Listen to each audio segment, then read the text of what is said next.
Welcome back to the Locked On Atlantic Division Preview. I'm Ross Levitan alongside Brandon Pillar from Locked On Senators, and we are joined by Ian McLaren from Locked On Bruins. Ian, how are you doing today? I'm good, fellas. How are you? Doing fantastic, man. Hockey's in the air, so there's nothing better than that. What's the number one story at a Bruins training camp right now?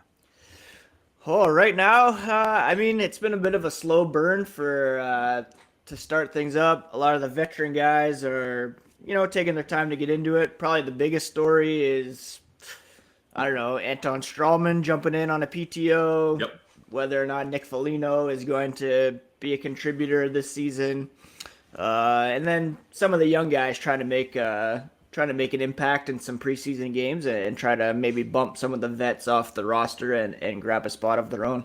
You think there's a chance Fabian Lysell sticks this year? I would like to see it. I expect that he'll probably be in Providence for the season. He's got all the skill in the world. Needs to get more used to the pro game. He's only played in the WHL over here in North America. He's one of those guys that is eligible to play in the AHL instead of having to go back to junior hockey. Yep. So he could probably use a bit of a taste of the pro game and get more of that physical side of his game in check before he gets up with the big guys, I think. Yeah, Pilsy, that's kind of what we wish the other Vancouver Giant would have had. Lysell was teammates with Zach Ostapchuk, Sens prospect last year, and we're like, man, the AHL is perfect for him. He's 6'3", 200 pounds. He doesn't need to dominate against 16-year-olds. So that's lucky that Lysell, because he was drafted out of Europe, can make the move after just 1 year. Pels? Yeah, for sure. Yeah, now, Ian, I think for everyone not inside the Bruins universe, non-Bruins fans, just in the hockey sphere here, everyone is kind of looking at this year like the last dance for the Bruins. You get Bergeron and Kreichi back in what can only be described as team-friendly deals. I had to double-check. I was looking for it on cap-friendly. I was like, wait, are they not signed? I thought they were. Oh, we just got to scroll all the way down to the bottom to see their salaries at very minimal contracts there. But what's the feeling like for Bruins fans? Like, does this feel like, okay, let's get the band back together, let's make one last push, and then we'll restart, rebuild, start things over again? Or is this just business as usual? This team's going to keep humming along here. I'm kind of two minds about this. I think the real last dance was in 2019, to be honest. Okay. You still had Zdeno Chara in the mix. Yep. You still had Torrey Krug in the mix. Tuukka Rask. Like, that was the core, along with Brad Marchand, David Kreichi, Patrice Bergeron. So this is kind of a post-last dance, if you will. The encore last dance. Yeah. I don't necessarily see it as there's no guarantee that this is the final season for Patrice Bergeron. He signed a one-year deal. It could be a situation where he just, reevaluates after the season for the next couple of years. Reigning Selke Trophy winner, so he obviously has, a high-end game still there. When it comes to Kreichi... do you laugh when every single year in the draft somebody's like, oh yeah, they're like the next Bergeron? Every year. Yeah. I've heard that. You hear that every year. Anthony Cirelli and Colin White, we had that for. I was like, ooh.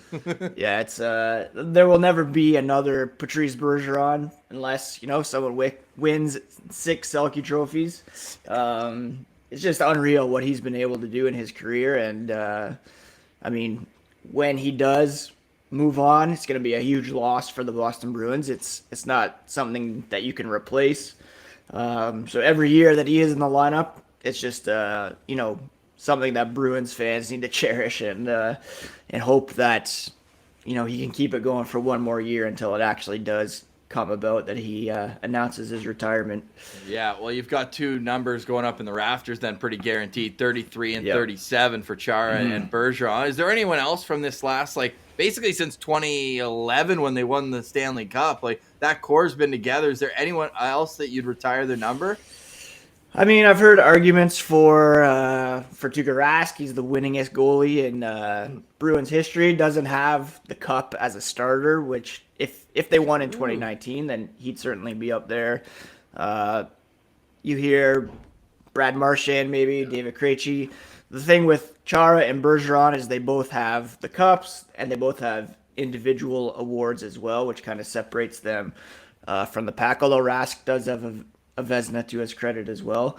So I could see maybe Rask, but it's kind of borderline for Marchand and Kreichi as well. We'll see what David Pasternak's able to do over the remainder of his career. He does have a Richard Trophy. He's been to the finals once, so maybe he could be a candidate as well. Yeah, and especially those two guys in Bergeron and Chara, like those were the cornerstones of the leadership of this Bruins era. So I think that's definitely important too. Now, I was mentioning I was on the Cap Friendly page. I'm looking at it right now, Ian. And the reason I kind of penned that question, is this the last dance, is because when you're looking at it, there are 11 players on this roster that are on 1-year deals. So for me, it really seems like the Bruins are like, okay, we'll put it all together here. And then no matter whether it works or doesn't work, we have a lot of flexibility to either re-sign a bunch of these guys or let a bunch of these guys go and start fresh. If they decided to start fresh, do you think a lot of these guys would be returning? Like, let's say this year doesn't go the way the Bruins plan, maybe a first-round exit, something like that. Do you think this is the time where they would shuffle the deck, I should say? Or do you think a lot of these guys they want to keep back and keep the status quo? I mean, that was one of the reasons why I was pretty sure that Bergeron was coming back this season, is because last year they added a bunch of these kind of veteran guys on 2-year deals, like a Nick Foligno, Thomas Nosek, Eric Haula before he got traded. It really does seem, like if it doesn't work out this year, then there's a good opportunity to retool, rebuild on the fly, what have you.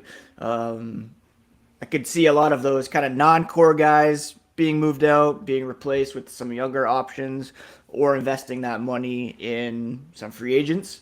But I don't think it would be a situation where, they would, like, I know it happened with Zdeno Chara, where they basically were like, we're moving on. I can't see them doing that with Patrice Bergeron. As long as he and Kreichi want to play in black and gold, I think there'll be an opportunity there for them. But kind of those non-core guys like a Nick Foligno, you could see them kind of moving on and not being retained as Bruins next season. So, Ian, we've had a lot of experience with this. So if you need advice throughout the season of how to deal with players in the final year of their contract and all the noise that comes around with it, we are your guys for that. However, David Pastrnak is no doubt going to get an enormous raise on the $6.6 million cap hit he's got right now. What's the vibe in Bruins land? Is he going to play out the season? Is he still negotiating? Where are things at with Pasta? It's a situation, I think, where he is comfortable entering the season without a deal. There was some talk over the summer that he was maybe questioning the Bruins' future, like we were just talking about, what's going to happen after this season, with some questions of who he'd play with down the middle, if the Bruins can sustain the success they've had over the last several years. Ultimately, I think there's an appetite on both sides to get a deal done. He took a lot of time over the summer to kind of refresh physically, mentally. He had, personal tragedy before last season that I'm sure he's still dealing with. So it wasn't front of mind per se, but I believe ultimately it will get done. We're not going to see a kind of Johnny Gaudreau situation. And I think, he's going to become the highest paid player in Bruins history. I wouldn't be surprised if I could see a situation where it's like 8 times 88 to get to his number. So it's 11 per year. I know a lot of Bruins fans are hoping that it's 8 years, 8.8 per, which I don't think is really realistic. He's going to get double-digit millions for sure, and rightfully so. Charlie McAvoy set the standard for a new kind of deal in Boston. No longer those team-friendly kind of contracts that they got from their star players in the past, and he's going to get paid like one of the better wingers in the league, which he is, so rightfully so. Yeah, he dummies Ottawa every year. It's 27 points in 21 career games against the Sens. Yeah. special player for sure. Yeah. Yeah. Now, when are Marchand and McAvoy expected to come back in? So they are always have to differentiate. They're expected to come back around Thanksgiving, and that would be American Thanksgiving. So they're probably going to miss 6 weeks of the season. Hopefully they're back for the Black Friday game, which they always play every year. But it should be around December 1st that both of those guys should be back in the lineup. I know as Sens fans we're feeling blessed that the home opener is against the Bruins without McAvoy and Marchand. Yeah. Now, how kind of nervous are Bruins fans that maybe the start of the season they're going to fall a bit behind and they're going to have to play major catch-up here?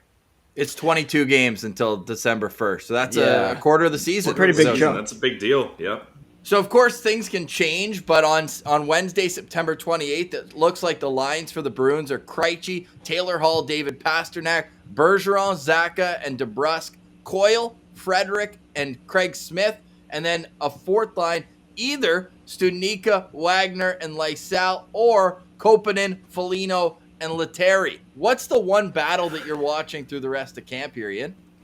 That's I mean, the top 9 seems pretty set. There was a emerging guy that made an impact in a preseason game last night, which was the 27th against the Rangers. AJ Greer scored 2 goals, including the overtime game winner. He showed a lot of chemistry with Jack Studnicka. He's a second-round pick from 2015. Hasn't really caught on in the NHL. Played pretty well in the AHL last season, so that he could be a candidate to play on the fourth line at times. Goes back to that kind of Nick Foligno question. He's making $3.8 million a season. Do they give him the David Backes treatment and try to bury him in the minors? Do they try to trade him? It's a lot to play a fourth line guy for sure when there's younger options who might be able to contribute. So when it comes to, the top 6 set, I could see Trev Frederick maybe being challenged by someone with a bit more offensive upside.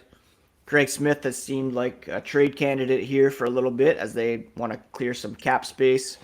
And then the fourth line, there's like 5 or 6 guys who could play down there. So Don Sweeney's got some work ahead of him to try to manage the cap, maybe assign some vets to the AHL, maybe try to trade them before the season. But really, it's just the fourth line that has to come together at this point. Later on, we're going to get Ian's sleeper pick for your fantasy team when it comes to the Boston Bruins. And for everything Bruins, make sure you're subscribed to Locked On Boston Bruins on YouTube and wherever you get your podcasts. Coming up after the break, we're going to discuss the Ottawa Senators and how much, if any, does Ian and us, how do we think they've closed the gap with that large spread of points between them this past season? Just a quick word from our sponsors. We'll be right back. This is a crossover edition of the Locked On Senators and Locked On Boston Bruins podcast. Hope you're enjoying our conversation with Ian McLaren from Locked On Boston Bruins. We'll get right back to it, but first, a quick word from our friends at BetOnline, the #1 source for all your NFL, CFL, and hockey betting throughout this season. You can find all the latest player developments, team matchups, news, podcasts, and in-depth articles on every game that you can find. And as always, BetOnline remains your continued sports for all your sports wagering information with live betting and up-to-the-minute scores for every sport out there. The fastest and easiest way to check on all your favorite games and events is heading to betonline.net. You can even use your mobile device to learn more. It's betonline.net, where the game starts. All right, back to our conversation with Ian McLaren from Locked On Bruins.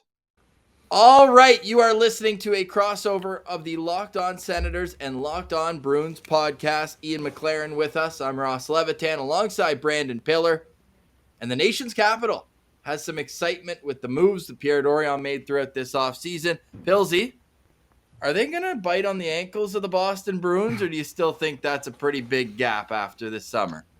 I mean, that's what they're hoping towards. And like we mentioned, the the slow start, hopefully, if you're a Sens fan looking at the Bruins, that they'll have with McAvoy and Marchand out. You hope to pick up some ground there, and it's going to be interesting because I think these are two teams that are kind of, the Sens are trending upwards, the Bruins might be trending downwards, and they might meet each other in the middle somewhere throughout this season. So I think the battle between these two teams is going to be very interesting moving forward. Yeah, one question I have for you guys is about the goaltending. You know, there's been a lot of switches around in the Atlantic Division. We could talk about the Leafs goaltending, arguably worse than it was last season. Cam Talbot, Anton Forsberg. We're going to talk about fantasy later, but in one of my keeper leagues, I had both Robin Lehner and Carey Price, who were both out for the season. I somehow managed to snag both Cam Talbot and Anton Forsberg, so I'm pretty invested in that pairing. Also have Mads Sogard as a keeper down the road. Nice. Just to hedge there. Do you guys see them being a tandem that can kind of elevate the overall team performance and maybe make up for some shortcomings on the blue line for the Ottawa Senators? Well, my favorite stat with Anton Forsberg, and if you were following closely, which I'm sure you were last year, is that the more rubber this guy faced, the better he did. I think he was 8-2-1 in games where he made 40 or more saves, and he's going to have a few nights like that coming up. But it's almost in the similar vein as when Ottawa acquired Craig Anderson. It was a journeyman goalie who couldn't really catch on anywhere, although had a few good performances along the way. People in Carolina that we spoke to absolutely loved what his work ethic was throughout, but he just never seemed to get that starter's role. I think one year he had about 30 games in Chicago, but never really had an extended opportunity.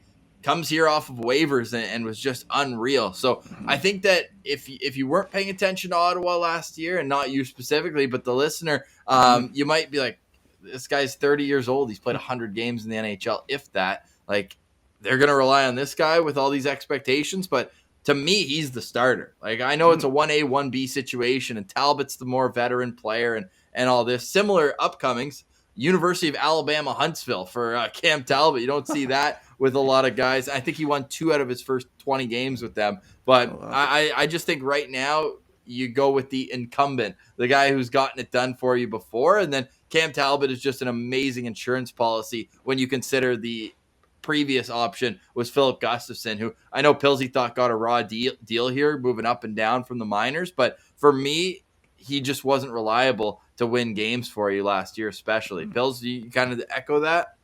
Yeah, definitely. And I think that's the thing is last year, the Ottawa Senators had to rely on Forsberg. There wasn't another option. Matt Murray was off and on the shelf. You really couldn't rely on him to be healthy. Even on the day of, there was game days where he was supposed to warm-ups. And hours before the game, he couldn't go. And I mean, your health is your health, so we can't put too much blame on it. You can only do what your body allows. But the best availability or best ability is availability. Especially when you're looking at a starting goaltender. So it just didn't work with Matt Murray in Ottawa, unfortunately. And then Philip Gustafson, like Ross mentioned, I really think he didn't get the proper development path. He wasn't really given the best opportunities to succeed when he was brought in, and he just wasn't ready for that type of role that the Senators needed. Now, Anton Forsberg can be the guy, but he doesn't have to be the guy. You have Cam Talbot that is very comfortable stepping up and being the 1A if that's necessary. So for DJ Smith to now have 2 reliable veteran goalies that gives this team a good chance to win on any given night, that's a game changer for this Ottawa Senators team. Yeah, agreed. Speaking of DJ Smith, he's done a pretty good job so far with a young Ottawa Senators team. Is there kind of elevated expectations for him as a coach to kind of take his role to the next level, or is it a situation where perhaps he could be on the hot seat to start the season if this team kind of stumbles out of the gate and he's maybe replaced with a more established veteran head coach? Yeah, it's a great question, and I was wildly impressed when I saw that. I'm looking for it right now with what was it exactly? Yes, he is the longest serving head coach in Canada right now, and he's like 7th in the league. in terms of how long he's been there. And we know there's a lot this offseason. I think 7 new head coaches. So that accelerated this, but he needs a good start. And last year, November was a gong show for Ottawa. Not only they and the Islanders were the first 2 teams to really go through COVID with, I think they had 14 guys in protocol at one point. I think there was a game against the Bruins, and Calgary was my favorite one. They got outshot like 30-11 and lost 4-0. And you're like, okay, like this would have been a bad lineup for Belleville, and we're playing this in an NHL game on the first half of back-to-back. But that's neither here nor there. Coaches, circumstances don't always matter. It's a results-driven business. And the last 2 years, first 20 games, 4 wins, identical. You just cannot have that. So you know what? That same time that McAvoy and Marchand are coming back, that's where I think the seat would get hot. If they haven't won, I don't even expect them to fly out of the gates. I think it's going to take a while for the chemistry to develop between Stützle, Giroux, and DeBrincat. That sentence is still wild to say. But I do think that you have to give those guys 10, 15 games where you just don't touch it. Just let them figure it out. They're veterans, at least the 2 wingers are, and Timmy's coming into his own. But with all that change, I think 25 games, if they haven't at least sniffed 500 as a record, then I'm looking to make a change. And the only question is, who's it going to be? If it is, because I don't think it would be a veteran. I know the Sens haven't really gotten a veteran head coach ever in the past. And a wild stat, since Jacques Martin, no Senators head coach, and they've had a few, Corey Clouston, Craig Hartsburg, Paul McLean, Guy Boucher, has ever been hired as a head coach again afterwards. So, I mean, that kind of tells you a little bit of something. And I mean, it's probably Troy Mann with Belleville. He's had rave reviews, and he's kind of built this core up with the Norris, the Bathersons, the Formentons, all those guys coming up together. So I just don't know how much of a forward move that would be, other than just being kind of a new voice. Because I don't think they're going to bring in a Claude Julien or, a really established veteran coach. Although, Alain Vigneault would be kind of a funny one because he was an assistant coach for Rick Bowness way back in 94. So that'd be kind of funny if they could somehow pull him out. But I think that they would probably lean with the organization they've already got and Troy Mann. So I'm cheering for DJ, though. The players absolutely love playing for him. It's just a matter of, and he was himself a depth defenseman when he was playing, a physical, rugged type. So you saw with the Bruins firsthand, like, Josh Brown, he loved Josh Brown in Ottawa. He loves Nikita Zaitsev, Erica Branson. Like, he's got an infinity for the guys who I guess he can relate to and how he played. And the only problem is you can have one of them, but you can't have too many, or else you're just going to be hemmed in your own zone all the time. Right. So that's the one area I'm looking for improvement, is how he utilizes his decor this season. And just talking about that, there's been a lot of, I think looking at the Sens, the defense is one big question mark. They obviously are loaded up front. They got the goalie tandem. Is there still the possibility of maybe making a deal for a guy like Jacob Chychrun before the season begins, or are they going to kind of rely on the guys that they have and hope for, stepping up from a guy like Eric Brandstrom or some of these younger guys that have yet to establish themselves? I mean, Pierre Dorion has made it clear, if the right deal comes along, he'll pull the trigger. And if we're talking about pulling the trigger, he's basically got an empty clip now after the offseason of all the things he pulled the trigger on: trades, free agents, extensions, shipping out bad contracts, all those kinds of things. So if the price is right for Jacob Chychrun, I think absolutely the Ottawa Senators will be in there. I think it's very widely accepted that they're kind of the front runners for Chychrun, at least in rumor mills around the NHL. And the thing is, to get good players, you got to give up good players. And it seems like the Arizona Coyotes are focused on Shane Pinto, and that is someone that Ross and I basically have as an untouchable. He's going to be an incredible two-way pivot, third-line center. And Patrice Bergeron-esque. we've heard Patrice Bergeron thrown in there. But that's the thing. Like, the Senators have locked up Josh Norris. They've locked up Tim Stützle. They don't have to sign Pinto to a 7 or 8 year deal, but if they can get him on a longer term, if you can have your top 3 centers all in their early 20s signed for a good amount of time, a lot of successful teams build through the middle, and I think that's what the Ottawa Senators are looking for. But defense wins champions as well, and defense wins championships, I should say, as well. So there's definitely work to be done there. So at some point, the Sens are going to have to make a decision. Can we give up these prospects that we've held so dearly and that our fans love and there's so much hope for, to get a guy that's ready right now? And I think personally the move is more likely to happen at the deadline, Ian. I've kind of echoed that. I think that's when the market shifts. You get different prices. You see where the Senators are at, if they're ready to make that investment. So for me, I think it's going to be okay up until then. But if that price goes down on Chychrun, which it might now due to a couple things, him publicly saying he wants to be traded, the team wants to trade him. That kind of changes the leverage there. And the massive news coming out just recently that the NHL salary cap is going to be going up considerably in the next couple of years. I believe it in the third year is when it really takes a jump. So that's when you can start looking at your team and being like, okay, we have a forecast where we can fit a bunch more money into this situation. So I think definitely the defense is what needs upgraded. It's just,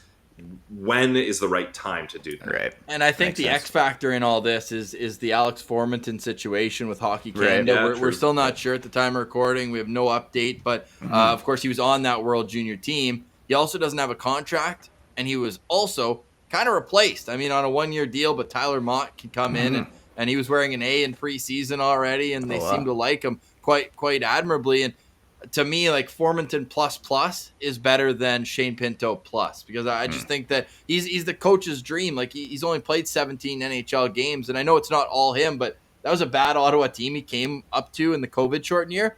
They went 12-2-1 down the stretch with him in the lineup. Like, he's got this it factor to him, and some fans bought his North Dakota jersey, so it would be pretty disrespectful for them to move on from him. But no, all jokes aside, like, Shane Pinto, and this can actually kind of lead into the tease for our third segment is X factor players and breakout candidates and sleepers.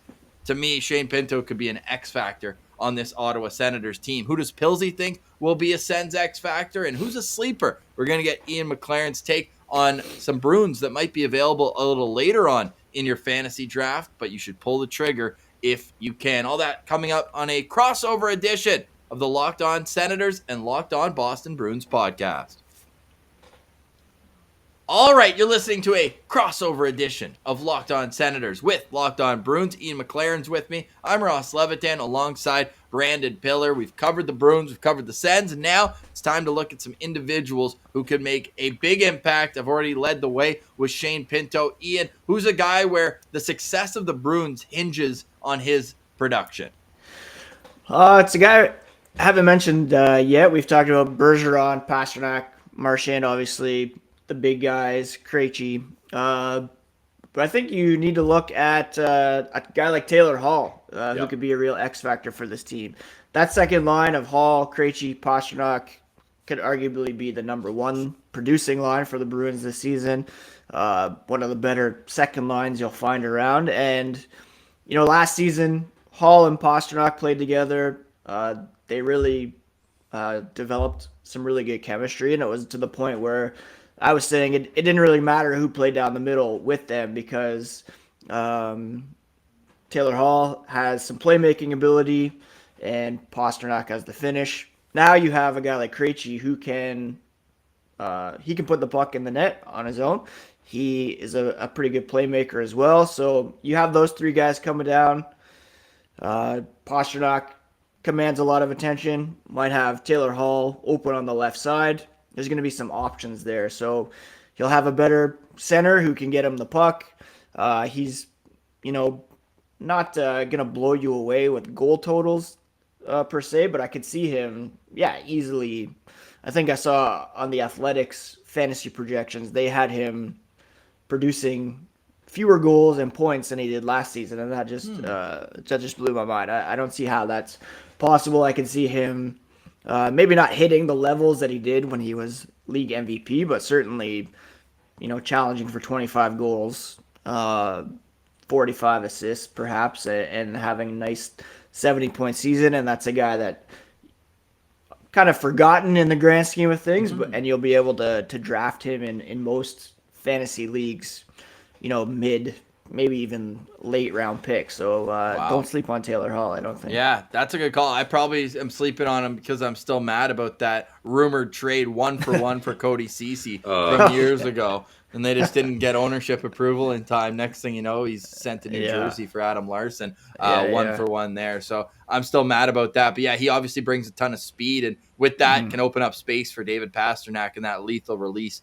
that we touched on in the first segment. I like that call, Ian. Pilsy, when you look at the Bruins team before getting to Ottawa, who's a guy that you have circled as a guy who you're nervous about when they play the Sens?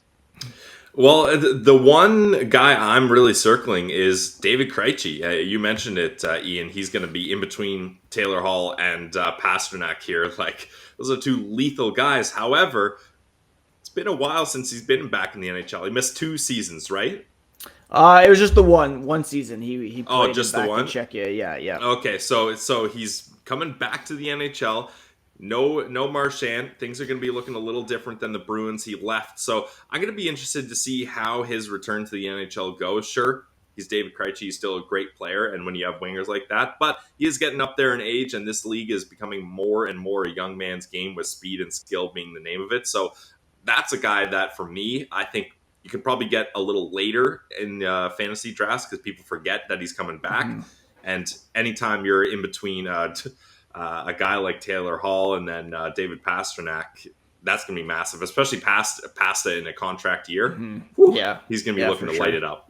Yeah, no doubt. 9 points in 11 playoff games before he took off. So the production was still there. 44 points in 51 games. The goal totals are way down, but still producing. And I don't think he's going to have to be the trigger man on a line with those two guys there. So exactly. I like that as well. So the Bruins' second line getting some love there, if you want to call it that. But I think whoever Patrice Bergeron is playing with, that's the first line by default in my books. All right, Pilsy, the Ottawa Senators, your X factor coming into this upcoming season.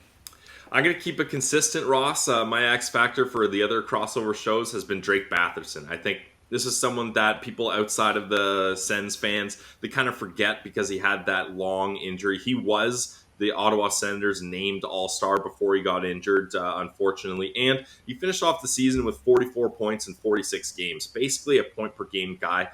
He's slated to stay on that top line with Brady Tkachuk, Josh Norris, and then Drake Batherson. He's probably going to play top power play minutes. Like, this guy is just poised, if he can stay healthy, to have another amazing season. And I think when you get the DeBrincats, the Stutzlas, the Norrises, all those other guys, he kind of gets lost in the shuffle. So that's someone that I think is going to have a massive impact for the Ottawa Senators and could be a real steal in fantasy drafts. Yeah, and another guy who's just starting to scratch the surface. And if you look at every level he's played at, the second year, he just takes off. Like in the AHL, the second year he was there, unbelievable. And you could say it's his third year, but you know, he played 20 games or so the first one, and it was under Guy Boucher, so that doesn't even count. And then you get what you saw in that shortened season. And then, Aaron Dell, I don't know if you remember that play in the middle of last year. It was just a brutal, like, knee-on-knee in a weird spot, and he got turned around behind the net. And not even a knee-on-knee. Aaron Dell legitimately went out of his way and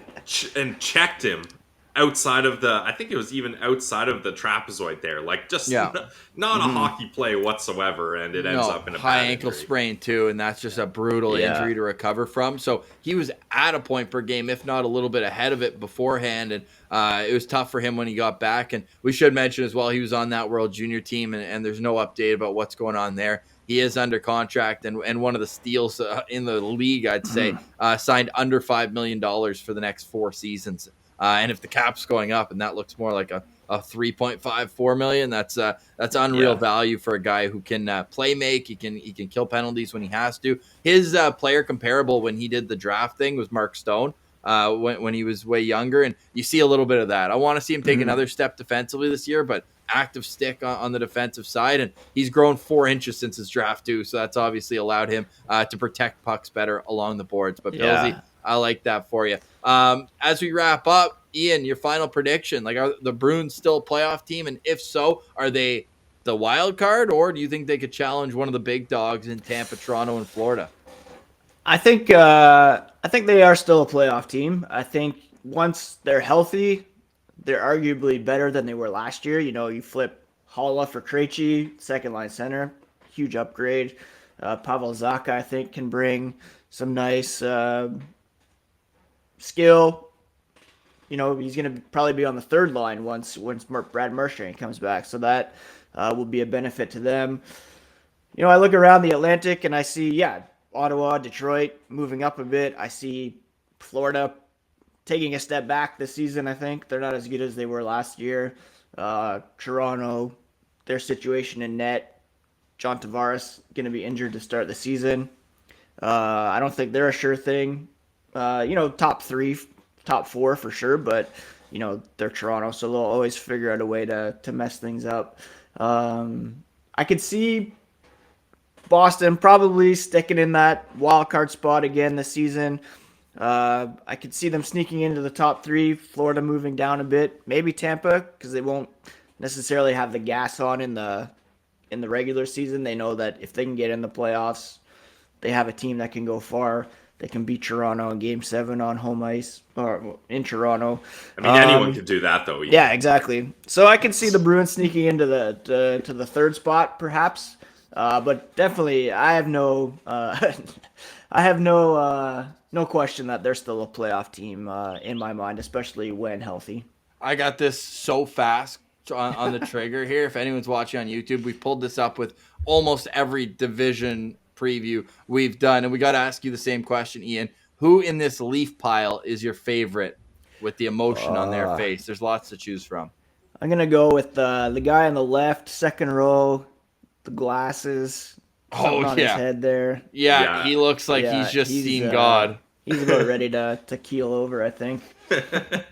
Do you guys have a nice relationship with Tampa Bay Lightning since you've handed the torch off to them as the team that disjoints the Leafs in round 1?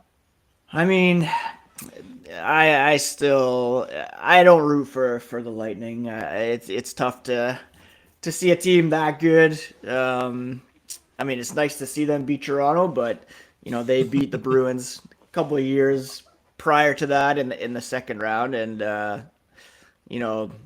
I'd like to see another team kind of take the mantle in the Eastern Conference for sure. It would have been more, maybe. Yeah, maybe. I'd be more on board if Steve Yzerman was still the general manager. Pride in the P in Ontario. Yes, sir. He was one of my favorites growing up. So I would have rooted for him maybe, but not the Lightning so much. Nice. Bills, you got something? What do you think is the best path for the Ottawa Senators to make the playoffs? Do you think they need to find a way to bounce a team out of the Atlantic, or in my opinion, I think it's going to be bouncing a team out of the Metro? Do you think that's kind of the more likely path here? Yeah, I could see that where it's a 5-3 split between the Atlantic and the Metro. There's a couple upstart teams in the Metro that I could see challenging, like, the New Jersey Devils, always expected to make a bit of a jump. I think Jack Hughes is going to be massive this season. They got some goaltending going on for them, but I could see Washington taking a step back. Yeah. Pittsburgh, they're not getting any younger. Mm-hmm. I don't know if there's any really sure things in the Metro besides the Hurricanes and probably the Rangers. Yeah. Other than that, it's pretty wide open, I think. So yeah, I could see a team like Ottawa grabbing that second wildcard spot and beating out one of those more established teams. It doesn't have to just be Boston. Everybody's focusing on Ottawa catching, Boston or whatever. But yeah, that Metro crossover can't be discounted either. And Ian is really warming himself up to Sens fans as we did our Locked On NHL uniform polls. And what'd you say Ottawa was? Top 3 for you? I love Ottawa's jerseys. Yeah, I mean, Going from the old one to the one they have now, it's night and day. I grew up in Ottawa. Love the old look. Love the 2D logo. I think it's the black with the 2D logo. And those heritage jerseys that they rocked a few years ago as well were beautiful. The black ones or the red ones? The black ones, just the with more the black. O Yeah. there. Yeah, those are beautiful. So yeah, I would say they're top 3 for me for sure. Those jerseys, I love them. Hell yeah. Well, we love having you on. We also love that the regular season is just around the corner. The Ottawa Senators home opener is against the Boston Bruins, so we'll be sure to touch base with you around that time, get a little crossover action going throughout the season. For sure. Before, during, and after that, you can always subscribe to Locked On Bruins wherever you get your podcasts and on YouTube. Same can be said for the Locked On Senators podcast. For Ian McLaren and Brandon Pillar, I'm Ross Levitan. This has been another edition of the Locked On Atlantic Division preview right here on the Locked On Podcast Network. It's your team every day.